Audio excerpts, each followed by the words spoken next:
জামারা মেরেছে পুরোটা তুই মারিস কেন ক্ষমা যায় বলে 1600 টাকা করে প্রত্যেক মাসে 2 বছর তোমার ইএমআই, যে আমার নামে 2খানা আইফোন নেওয়া। মানে আমার সাথে হয়েছে, আমাকে একা নিয়ে যায়, আইফোনই দিয়েছিলেন, আমার একটাই লোন করিয়েছিলেন 80,000 টাকা। পার্সোনাল ফোন পকেট থেকে বার করে হাতে ধরায়, ধরিয়ে সঙ্গে সঙ্গে ফটোটা তুলে বলেন ওই কোনায় যে দাঁড়িয়ে থাকুন। আমার নামে 3টে আইফোন তুলেছে, আমি ইএমআই আমার নামে 9,000 মতন এরকম কাটছে। আমি যদি লোন নিতাম তাহলে নিশ্চয়ই আমি ইএমআই দিতাম। আমি লোন নিইনি, আমি ফোন নিইনি, আমি কেন ইএমআই দেবো? আমার সামর্থ্য নেই ইএমআই দেওয়ার।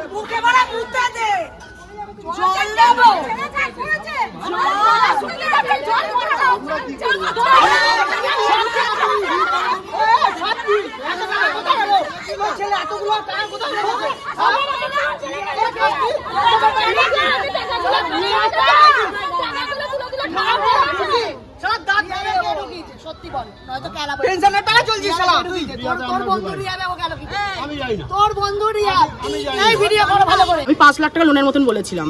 আমি বলছি আপনার একার নামে এত টাকা লোন হবে না, যেহেতু আপনার ট্রেড লাইসেন্স আইটি ফাইল নেই, আমাকে ওটা ছাড়া করতে হবে। আলাম ওটা ছাড়া কি এত টাকা বের করা যাবে স্যার? তখন বলে হ্যাঁ করা যাবে, আমরা সব করতে পারি। আইডেস্টিনি বলে একটা মোবাইল শপে আমাকে ঢোকায়। আমি তখন ওনাকে জিজ্ঞাসা করি যে মোবাইল শপে কেন ঢোকাচ্ছেন, আমি তো আপনার কাছে পার্সোনাল লোন চাইছি। তখন উনি কোনো রকম আমাকে কোনো কিছু কথা বলতে বারণ করেন, বলছে কোনো কথা বলবেন না। ফার্স্টেই সঙ্গে সঙ্গে একটা ফোনের বক্স হাতে ধরায়, আর একটা ওইখানেরই থাকার একজন পার্সোনাল ফোন পকেট থেকে বের করে, ওখানেরই কর্মচারীর একজন পার্সোনাল ফোন পকেট থেকে বার করে হাতে ধরায়, ধরিয়ে সঙ্গে সঙ্গে ফটোটা তুলে বলেন ওই কোনায় যে দাঁড়িয়ে থাকুন, কোনো একটাও কথা বলবেন না। এখানে অডিটর আছে, এখানে ম্যানেজার আছে, যদি কথা বলেন তাহলে কিন্তু লোন ক্যান্সেল হয়ে যাবে।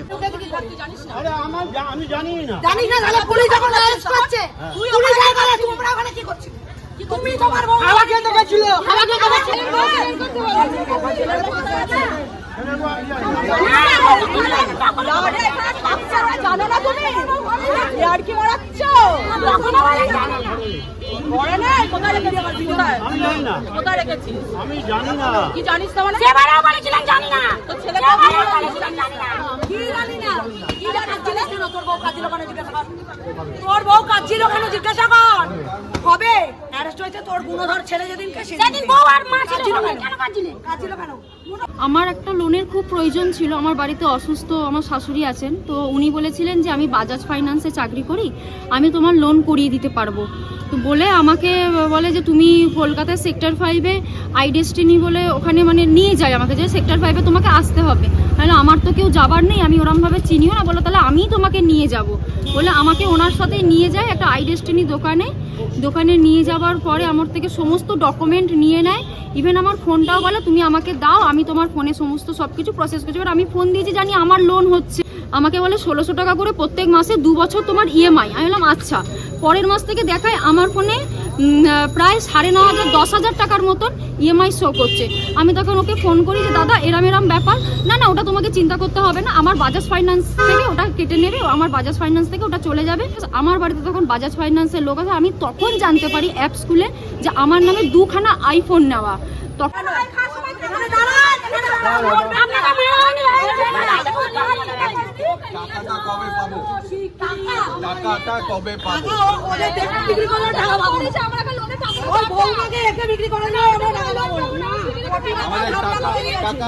বলে লোন করিয়েছে, টাকাটা দিয়ে দিলে আমরা কিন্তু আসবো না। ওনাদের সাথে যে ঘটনাগুলো হয়েছে সেই সেম ঘটনা আমাদের সাথেও হয়েছে, মানে আমার সাথেও হয়েছে। আমার এক চেনা জানা পরিচিতির কাছ থেকে আমি ওর খোঁজ পাই। খোঁজ পাওয়ার পর ওর সাথে যোগাযোগ করি। ও বললো ঠিক আছে আপনার আধার কার্ড, ভোটার কার্ড, আধার কার্ড আর প্যান কার্ড পাঠান, আপনার সিভিলটা দেখবো। আমার সিভিল দেখার পর তারপরে আমি ওনাকে বলেছিলাম যে আমার এরকম 70-80 টাকা লোনের দরকার আছে। উনি বলেছেন ঠিক আছে আপনার যে সিভিল আছে হয়ে যাবে।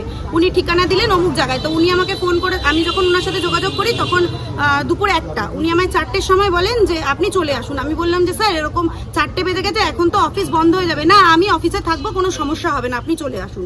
তারপরে আমি যাই আমার হাজব্যান্ডকে নিয়ে। আমার হাজব্যান্ডকে সেই অন্য একটা জায়গায় বসিয়ে রেখে আমাকে একা নিয়ে যায়। আইফোনই দিয়েছিলেন, আমার একটাই লোন করিয়েছিলেন 80,000 টাকা।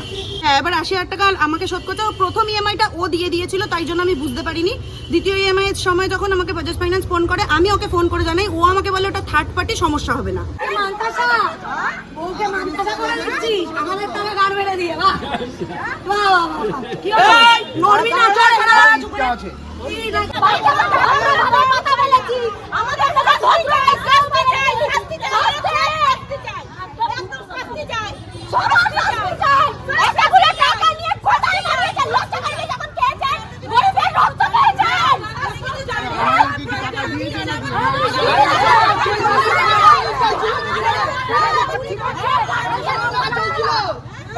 এটা হয়েছে সেম আমার সাথেও হয়েছে।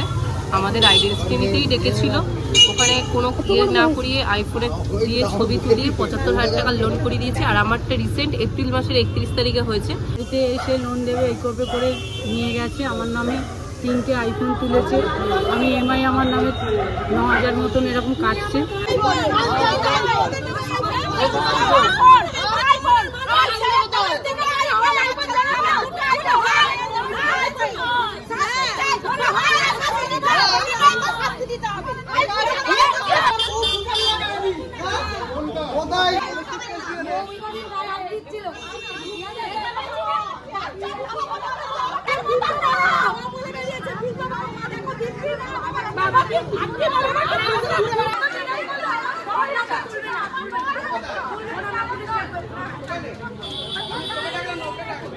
আমরা কোন্নগর বাসিন্দা শ্রমিক ভট্টাচার্যের সাথে যোগাযোগ করি পার্সোনাল লোন করিয়ে দেওয়ার জন্য। এবার যখন আমার হাজব্যান্ড যায় তখন দেখে ডানকুনি একটা জিও স্টোরে নিয়ে যাওয়া হয়। জিও স্টোরে মোবাইলের দোকানে যাওয়ার পর আমার হাজব্যান্ড ওকে জিজ্ঞাসা করে যে এখানে কেন নিয়ে আসা হয়েছে, আমি তো পার্সোনাল লোনের কথা বলেছি, আমি তো মোবাইল কিনবো বলিনি। তো তখন সে বলে যে আপনার যেহেতু আইটি ফাইল কিংবা স্যালারি স্লিপ নেই, এই কারণে আপনাকে এইভাবেই আমি করিয়ে দেবো। একটা স্যামসাং S25 আলট্রা ফোন ধরিয়েছিল, ফোন ধরিয়ে ফটো তুলিয়েছিল 1,30,000।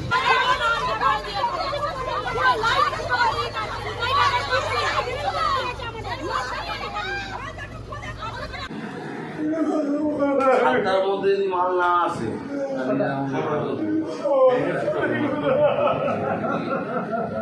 আগে রান্না করবো, আমার ঠান্ডা বেরিয়ে যেতে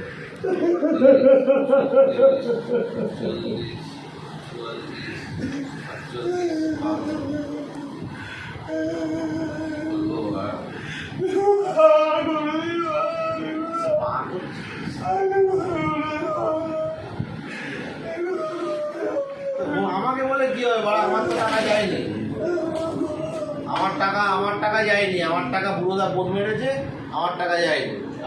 জামালা মেরেছে পুরোদা, তুই মারিস কমা যায়